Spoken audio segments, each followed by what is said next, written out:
हरे कृष्ण। आज के श्रीमद् भागवत के चर्चा सत्र में आप सभी का स्वागत है।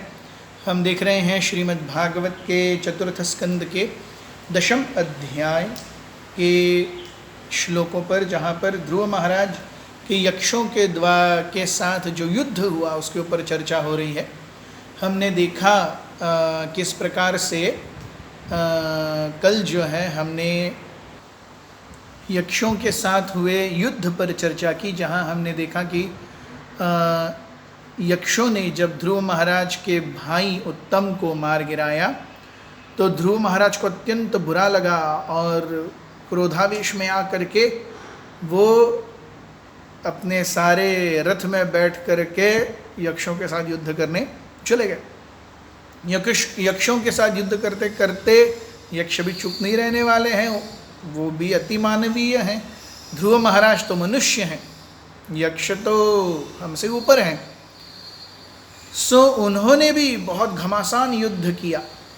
एक समय ऐसा लगा जब ध्रुव महाराज पूरी तरह से यक्षों के बाणों के द्वारा घिर गए और तब स्वर्ग लोकों से आवाज़ आई कि अरे, सूर्य के समान तेजस्वी ब्रह्मा जी के प्रपौत्र ध्रुव का जीवन अस्त होने वाला है। और ऐसे समय में यक्षों ने भी ये सुन करके जो बाणों की वर्षाव है उसमें थोड़ी कमी कर दी। तभी ध्रुव महाराज बाहर आए उन बाणों के घेरे में से।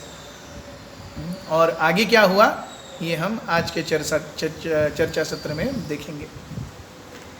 ओम अज्ञानतिमिरन्धस्य ज्ञानाञ्जनशलाकया चक्षुरुन्मीलितं येन तस्मै श्रीगुरवे नमः। श्रीचैतन्यमनोभीष्टं स्थापितं येन भूतले स्वयं रूपः कदा मह्यं ददाति स्वपदान्तिकं। वन्देऽहं श्रीगुरुः श्रीयुतापदकमलं श्रीगुरून् वैष्णवांश्च। श्रीरूपं साग्रजातं सहगणरघुनाथान्वितं तं सजीवं साद्वैतं सावधूतं परिजनसहितं कृष्णचैतन्यदेवं श्रीराधाकृष्णपादान् सहगणललिता श्रीविशाखान्वितांश्च। हे कृष्णकरुणा सिन्धु दीनबन्धो जगत्पते गोपेश गोपिकान्त राधाकान्त नमोस्तुते। तप्तकाञ्चन गौराङ्गी राधे वृन्दावनेश्वरी वृषभानुसुते देवी प्रणमामि हरिप्रिय।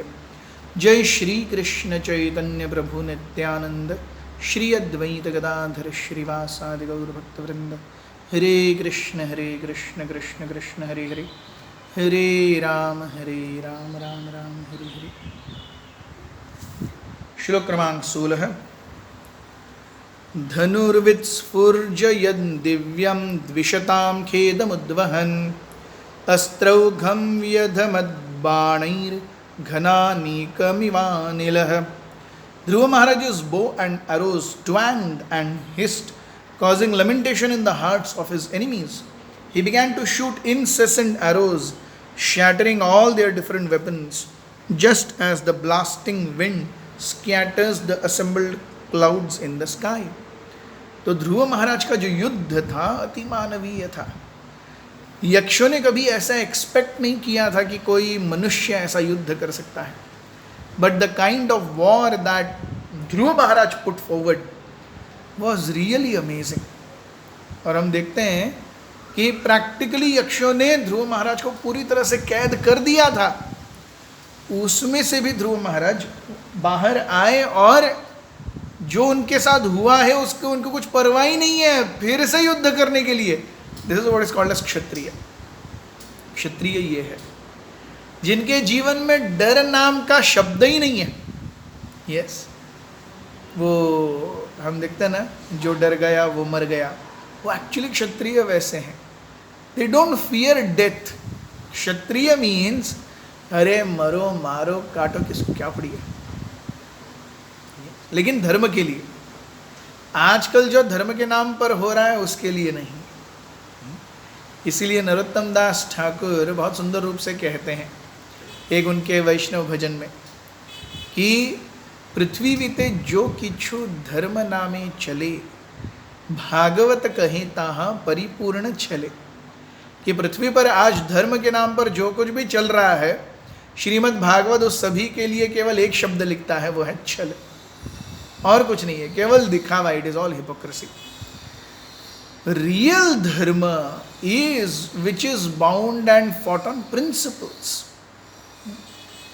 and these principles are universal principles. They cannot be principles only for you and me. Dharma arthat it has to be a universal principle. That is how we see everything that comes in the concept of today's so called dharma. Hinduism, Christianity, Sikhism, Islam, it actually doesn't constitute dharma. क्योंकि धर्म अर्थात किसी वस्तु का वो लक्षण जो उससे अलग नहीं किया जा सकता. अब यहाँ पे हम धर्म के नाम पर अगर अपने आप को बांट दे, हम हिंदू हो गए, कोई सिख हो गया, कोई ईसाई हो गया, कोई मुसलमान हो गया, तो हमने बांट दिया, वो लक्षण एक नहीं रहा. धर्म अर्थात एक ही लक्षण, सेम लक्षण, कॉमन लक्षण. So this is how we see the definition of dharma in today's society. How it is applied actually fails, because धर्म ऐसा नहीं हो सकता कि एक करेला है वो ऐसा मीठा है एकदम आइसक्रीम, एक करेला ऐसा खट्टा है जैसे नींबू, और एक करेला ऐसा कड़वा है जैसे एक्चुअली हम करेला को एक्सपेक्ट कर सकते हैं. ऐसा होता है क्या? नहीं. एक करेला मतलब करेला. यस, उसी प्रकार से मनुष्य यानी मनुष्य, धर्म यानी धर्म, उसमें भेद हो गया तो फिर वो धर्म नहीं रहा. सिंपल. धर्म अर्थात अनचेंजिंग कैरेक्टरिस्टिक. इसीलिए चैतन्य चरितामृत कितनी सुंदर धर्म की व्याख्या करता है. जीवेर स्वरूप होय कृष्ण रे नित्य दास. तो धर्म क्या है? हम भगवान के दास हैं, ये धर्म है.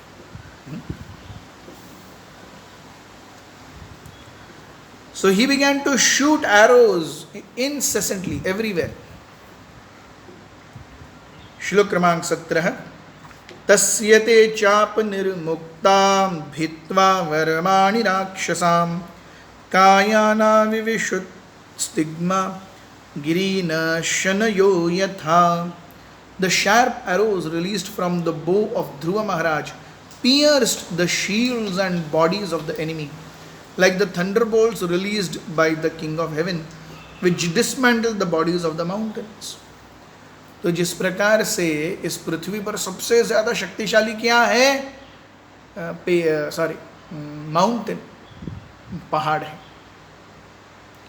पहले पहाड़ों के भी पर हुआ करते थे, और जब भी वो उन्मत्त हो जाते थे, वो अपनी इच्छा से चाहिए जहाँ उड़ जाते थे, चाहिए जहाँ बैठ जाते थे. तो जब उनका दिमाग खराब हो जाता था, वो मनुष्यों की बस्तियों के आपके ऊपर आके बस जाते थे, लोग मर जाते थे. तो जब ऋषि मुनियों ने इस प्रकार से इंद्र को पूछा कि अब क्या किया जाए, ये पहाड़ तो बहुत ही उन्मत्त हो गए हैं, तो इंद्र ने सोचा कि ये तो बहुत हो गया, उनका भी उनको थोड़ा ठीक करना पड़ेगा, उनके पर काटने पड़ेंगे. तो एक्चुअली इंद्रदेव ने सारे माउंटेन, सारे पहाड़ों के पर काट दिए. सो इंद्र ने कहा we have to get them in size, let us clip their wings. So मुहावरा आज भी अंग्रेजी में इस्तेमाल होता है या हिंदी में इस्तेमाल होता है, उसके पर काटने पड़ेंगे. जब किसी को थोड़ा नीचे लाना है, बहुत ज़्यादा ऊपर उड़ रहा है, तो हम कहते हैं ना we need to clip it his wings और हर विंग्स. ऐसे इंद्रदेव जी ने यही किया एग्जैक्टली. उस समय हम देखते हैं वायु जी के एक बहुत ही घनिष्ठ मित्र थे जिनका नाम था मैनाक पर्वत. सो मैनाक को, वायुदेव को जब ये पता चली खबर, तो वायुदेव जाकर के मैनाक को बोले कि तुरंत जाके समुद्र में छुप जाओ, तुम्हारे पर कटने वाले हैं. इंद्रदेव सबके पैर पर काटने वाले हैं, पंख काटने वाले हैं. तो मैनाक उस समय जा करके समुद्र के अंदर छुप गए, और वही मैनाक ऊपर आते हैं और हनुमान जी से कहते हैं, जब हनुमान जी जंप लगा रहे थे लंका की ओर, कि just rest for a while, take some rest, आप थक गए हो, यहाँ पे सुंदर बगीचे हैं, फूल हैं, फल हैं, सुंदर नदियाँ हैं, मीठा जल है, थोड़ा पान कर लो और चले जाओ आगे. So this the link. So हम देखते हैं कि इस भौतिक जगत में, पृथ्वी पर सबसे ज्यादा बलशाली कुछ है तो वो पहाड़ है। हमने ऑलरेडी अपनी टेक्नोलॉजी से पहाड़ों को खोद करके उसमें से माइनिंग शुरू ही कर दिया। So in one sense we have won over mountains also. So भौतिक रूप से सबसे ज्यादा कठोर चीज है पर्वत। तो इंद्र के जो बाण है, इंद्र का जो वज्र है, वो पर्वतों को चूर कर सकता है। ऐसे ही ध्रुव महाराज के द्वारा छोड़े गए बाण ऐसा लग रहा था जैसे पर्वतों को भी चूर कर रहे हैं, यक्षों को वो चूर चूर कर रहे थे। श्लोक क्रमांक 18 और 19। भल्लैः संच्छिद्यमानानां शिरोभिश्चारुकुण्डलैः उरुभिर्हेमतालाभैर्दोर्भिर्वलयवल्गुभिः हारकेयूरमुकुटैर्रुष्णैश्चैश्च महाधनैः आस्त्रतास्त्रारणभुवो रेजुर्वीरमनोहराः। The great sage Maitreya continued, "My dear Vidura, the heads of those who were cut to pieces by the arrows of Dhruva Maharaj were decorated very beautifully with earrings and turbans. The legs of their bodies were as beautiful as golden palms. Their arms were decorated with golden bracelets and armlets, and on their heads there were very valuable helmets bedecked with gold. All these ornaments lying on the battlefield were very attractive and could bewilder the mind of a hero." तो जिनके साथ ध्रुव महाराज युद्ध कर रहे हैं वो साधारण सैनिक नहीं है, वो यक्ष हैं, वो सुंदर हैं, वो भूवर लोक के निवासी हैं। So they are definitely in every way more qualified than us, हमसे ज़्यादा योग्यता है हर चीज़ में। फिर भी ध्रुव महाराज के बाणों के सामने वो टिक नहीं पाए, और उनका जब सर धड़ से अलग हो जाता था, उनके कानों में कुंडल रहते थे, उनके सर के ऊपर पगड़ी रहती थी, उनके धड़ जो अलग हो जाता था उसमें सुंदर पैर और हाथ और वक्षस्थल होते थे। So it all appeared as if, अरे बाप रे, ऐसी आर्मी को, ऐसी ताकतवर सेना को ध्रुव महाराज ने पूरी धूल चटा दी। So Dhruv Maharaj definitely is not an ordinary man.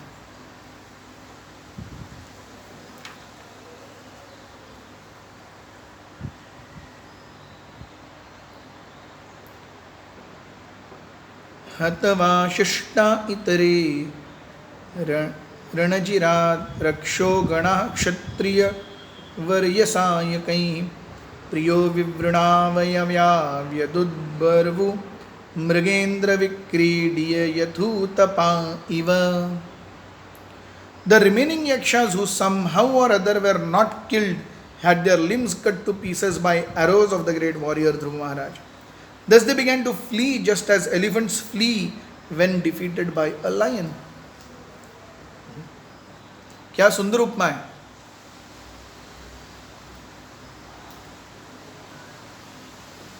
Elephants are being defeated by a lion. तो एलिफेंट कम है क्या? नहीं। लायन कम है क्या? नहीं।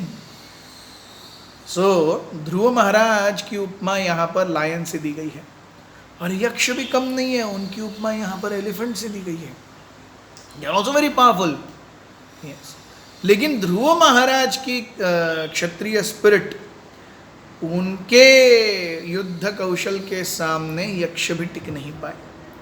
और जैसे एक हाथियों का झुंड शेर के द्वारा पछाड़े जाने पर इतस्तत भागता है, उसी प्रकार यक्ष हालांकि इतने बलशाली हैं, महान हैं, लेकिन ध्रुव महाराज के बाणों को वो सहन नहीं कर पाए और इतस्तत भाग रहे हैं।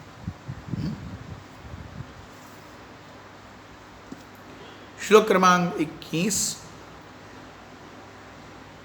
अपश्यमान स तदा ततायिनं महामृधे कंचन मानवोत्तमः पुरीं दिदृक्षन्नपि नाविशद्विषां न मायिनां वेद चिकीर्षितं जनः. Dhruva Maharaj, the best of human beings, observed that in that great battlefield, not one of the opposing soldiers was left standing with a proper weapon. He then desired to see the city of Alkapuri, but he thought to himself, no one knows the plans of the mystic yakshas. So यहाँ हम देखते हैं ध्रुव महाराज ने यक्षों के, there was not one person who did not have a limb cut at least. Everyone minimum is हाथ कटा हुआ है, and actual thing is sir कटा हुआ है. तो जिसका सर नहीं कटा हुआ है उसका कम से कम हाथ कटा हुआ है या पैर कटा हुआ है. ये यक्षों की स्थिति है. ध्रुव महाराज सोचिए क्या क्षत्रिय है, युद्ध किए है,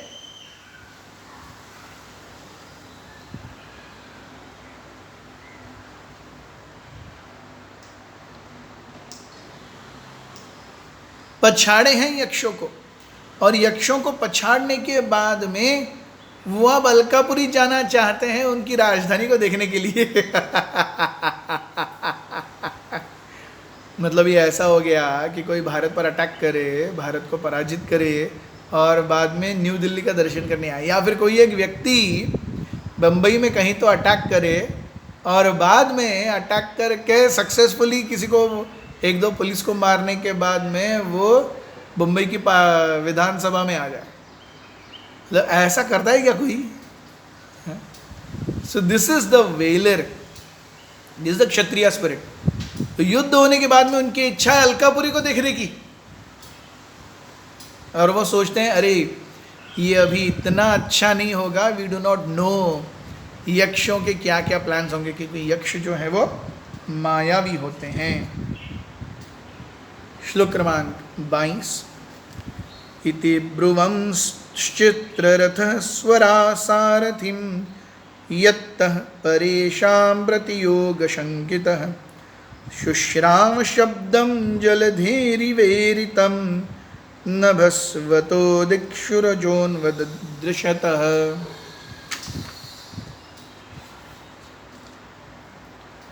In the meantime, while Dhruva Maharaj, doubtful of his mystic enemies, was talking with his charioteer, they heard a tremendous sound as if the whole ocean were there, and they found that from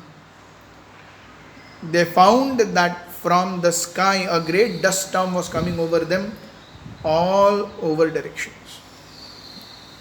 तो जब इस प्रकार से ध्रुव महाराज अपने सारथी के साथ बातें कर रहे, जोर का घना घमासान बड़ा एक आवाज़ हुआ, और ध्रुव महाराज देख रहे हैं भाई आवाज़ कैसे हुआ. तो भी एक बहुत बड़ा महाभयंकर रेती का तूफान आ गया, और उस रेती के तूफान ने पूरी तरह से ध्रुव महाराज को घेर लिया क्षण भर में ही. श्लोक क्रमांक 23. क्षणेनाच्छादितं व्योम घनानीकेन सर्वतः विस्फुरद्दडिता चक्षु त्रासयत्सनयित्युना. Within a moment the whole sky was overcast with dense clouds and severe thundering was heard. There was glittering electric lightning and severe rainfall. क्षण में ही सब कुछ चेंज हो गया, हर जगह पे आवाज आ रही है, घमासान युद्ध हो रहा है, घमासान बारिश हो रही है, धूल ही धूल है हर जगह, ऐसा विचित्र वातावरण है. श्लोक क्रमांक 24. वृषोरुधिरधाश्रु क्यूय विष्णुत्रमेदसः निपेतुर्गगनादस्य कबन्धान्या ग्रतो नघ. My dear faultless Vidura, in that rainfall there was blood, mucus, pus, stool, urine, marrow falling before Dhruva Maharaj, and there were trunks of bodies falling from the sky. तो इमेजिन कीजिए उस वर्षा में क्या क्या है, रक्त है, मांस है, हड्डी है, वीर्य है, सब कुछ है। ऐसी रक्षा वर्षा हो रही है।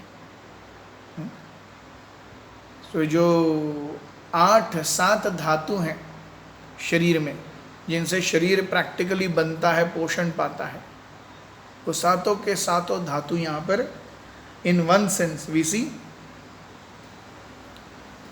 यहाँ पे उनकी वर्षा हो रही है। There is blood, there is mucus, there is pus, stool, urine, marrow, हर जगह पे। और ध्रुव महाराज के ऊपर इतना ही कमी नहीं था, टूटे हुए शरीर के टुकड़े और टूटे हुए शरीर की भी वर्षा होने लगी। श्लोक क्रमांक 25।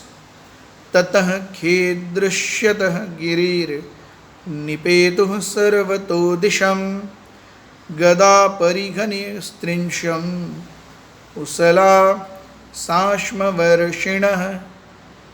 Next, a great mountain was visible in the sky, and from all directions hailstones fell, along with lances, clubs, swords, iron bullions, and great pieces of stone. तो ये बवंडर आ गया, हर जगह पे केवल वर्षा वर्षा हो गई, आंधी तूफान चल रहा है, और आंधी तूफान में मल मूत्र गंदगी सब गिर रहा है।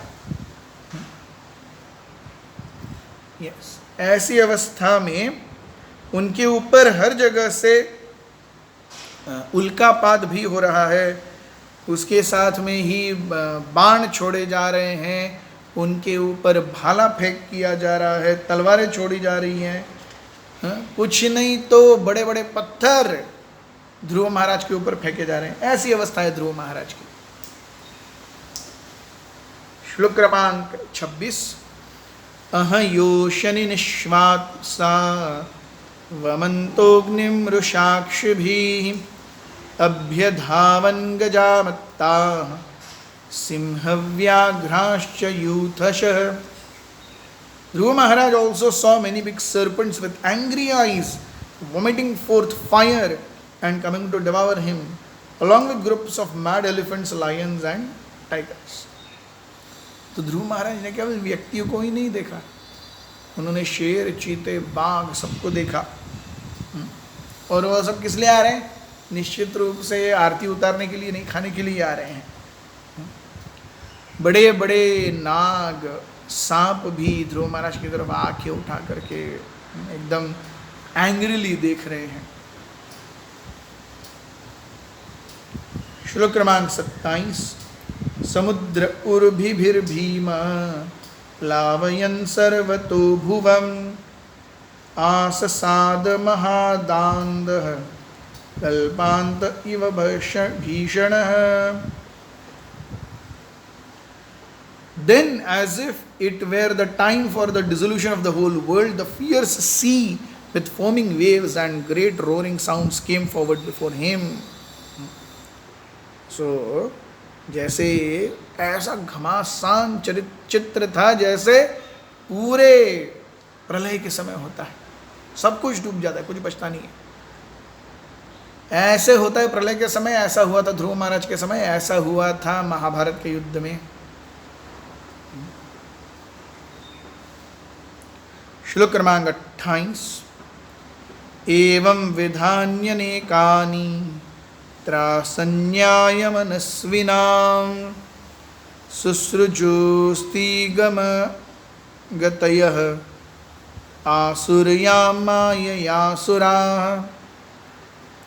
The demon yakshas were by nature very heinous, and by their demoniac power of illusion they can create many strange phenomena to fight one who is less intelligent.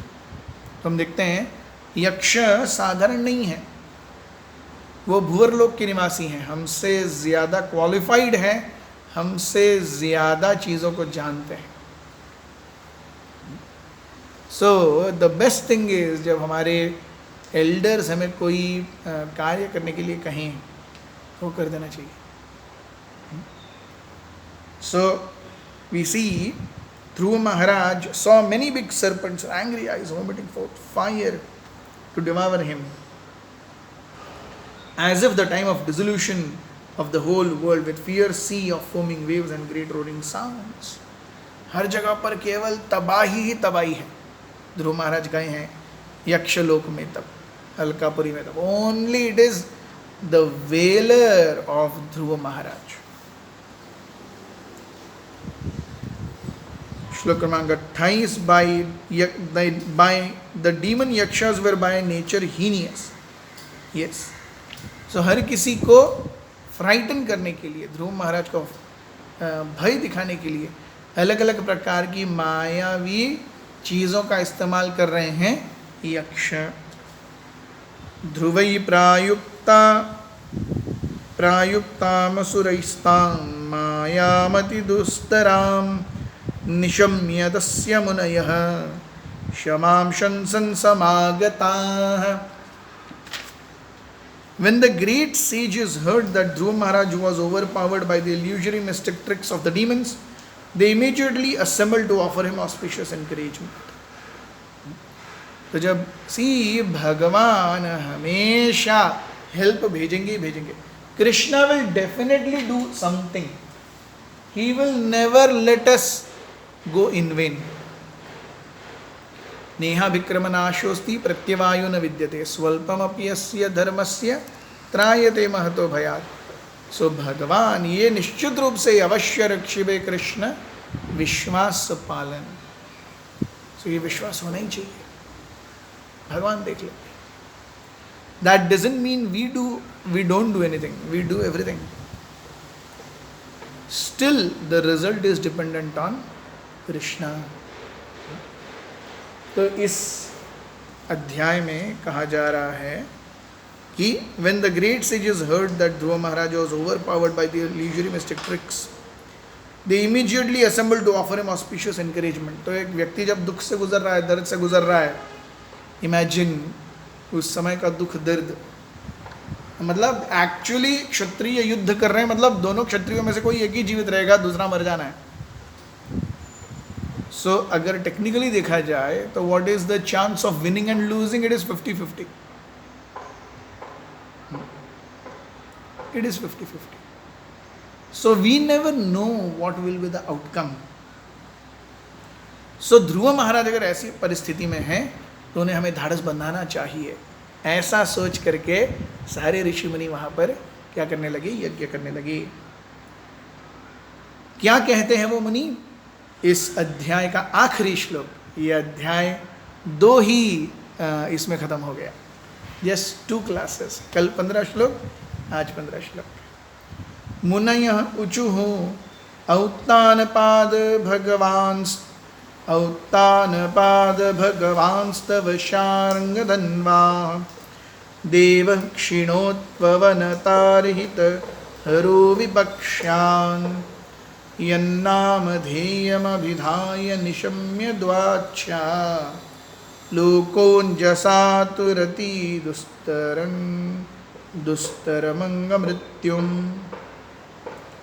All the sages said, Dear Dhruva, O son of King Uttanpada, may the Supreme Personality of Godhead, known as Sharangadhanva, who relieves the distress of his devotees, kill all your threatening enemies. The holy name of the Lord is as powerful as the Lord himself.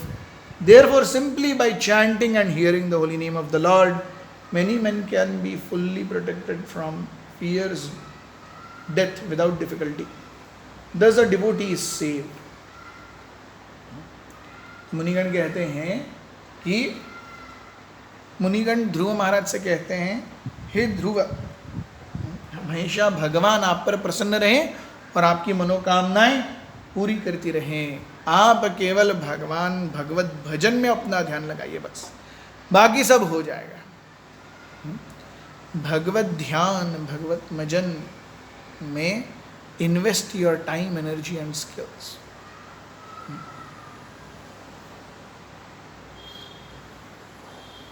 So, simply by chanting and hearing the holy names of the Lord, many men can be fully protected from the fierce death without difficulty. So, अगर हम सही में जान लें और पहचान लें कि हम आत्मा हैं, then there is absolutely no difficulty.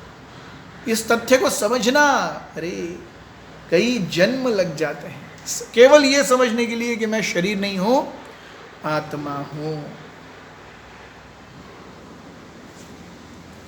Thus end the Bhaktivedanta purports of the 4th canto 10th chapter of Srimad Bhagavat, entitled Dhruva Maharaja's fight with the Yakshas.